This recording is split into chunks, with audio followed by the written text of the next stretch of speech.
Hey everyone, it's Schmuckles. Today we're going to talk about if Slender Man could actually be an upcoming license in Dead by Daylight. There's a lot of rumors and theories going around the community right now that I wanted to share in one centralized place, and these are actually building off of things that we've talked about in previous videos as well. It's possible that behavior is actually kind of throwing us clues for Slender Man as a possibility in the near future. Make sure to like this video and subscribe to this channel if you want to see more content like this. And I'm also live on Twitch right now streaming Dead by Daylight, link for that in the description below. So on February 21st, Behavior released an article going over the Unknown's lore and the All Things Wicked chapter. The title of the article is Face the Unknown in Dead by Daylight's All Things Wicked. The first thing in the article is a quote, and it says, "Behind you in the reflection of the screen, a face, head titled ever so slightly. From it comes a voice. When it calls to you, don't turn around, even if you think you recognize it." This is an excerpt from the Creepypasta Facing the Unknown, Anonymous. So actually the idea of Creepypasta is a part of the Unknown's lore and backstory, meaning as of this chapter, the Unknown becomes the first killer to ever have Creepypasta associated with its lore. And this is the first time that Creepypasta has ever been associated with the Dead by Daylight universe in the lore. Just the whole description of the Unknown: an extraterrestrial, a serial killer, a demonic or paranormal entity, a government experiment gone awry, a shared hallucination, a person in a costume, a hoax. These are all really common things that we see in Creepypasta, and that just comes with the speculated nature of its origin.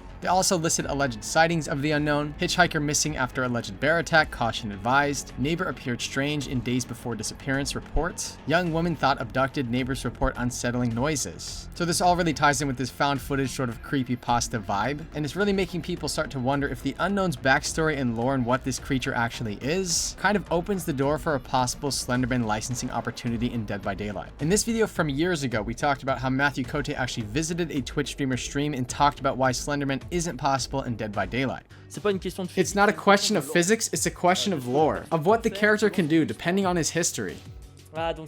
So Slender Man will be complicated. It's very important for us that if we invite an existing character into DBD, we must be able to do it respecting who they are, their established legend.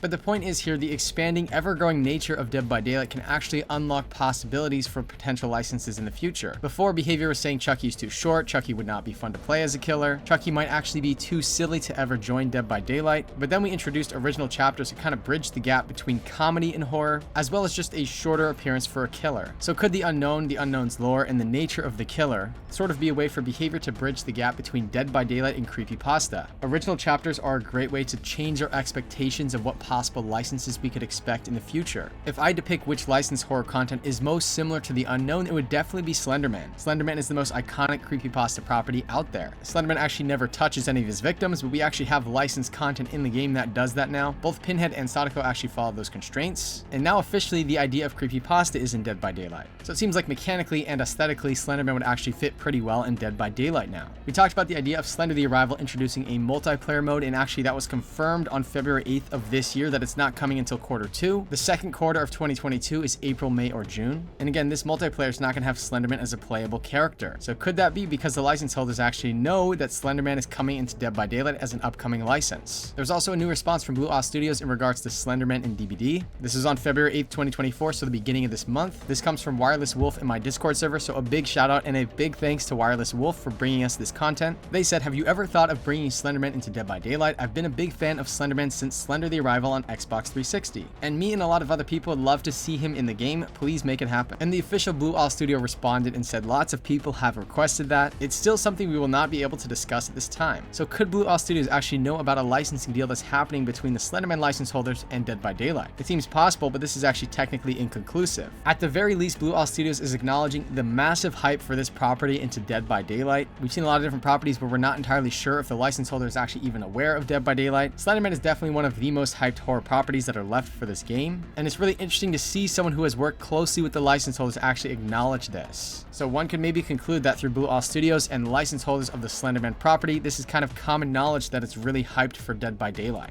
And that fact alone is something that we're actually previously never really sure about. There's also a really cool Slender Man in DBD full chapter concept made on YouTube, and Slender the Arrival actually responded to this in August 26th of 2022 and said this is pretty cool. Just people in the Dead by Daylight community are talking about this because the Unknown's lore is actually related to Creepypasta. This is actually one of the main theories that I saw out there on Twitter. It's a reach, but here is my Dead by Daylight prediction. There is a pattern of DBD chapters. The Knight and Skull Merchant equals past and futuristic themes. Singularity and Xenomorph equals sci-fi horror. Chucky and Alan Wake equals modern horror. The Unknown and Slender Man equals Creepypasta. And to me, this really does tie closely to the idea that original chapters can kind of pave the way for which licenses we would see next in the game. And behavior are known to tease upcoming content through clues that they give us in game. Like, we had a lot of toy-related things teased into Dead by Daylight before we even saw Chucky in the game. We also had movie theater-related cosmetics in the Rift before we even saw that new map that we got for Chapter 31. They gave us a skin of Dwight in advance before the chapter that pretty much looks like Dwight works there. And now they've officially gotten Dead by Daylight on Creepypasta fans' radars. So it seems like although there were potential problems of having Slender Man fit into this game years ago, they've taken many steps to make Slender Man actually a viable option for the future. Let me know what you think about all this in the comment section below. Make sure to like this video and subscribe to this channel if you want to follow this situation. And reminder, I'm also live on Twitch right now streaming Dead by Daylight. Link for that in the description below. That does it for this video.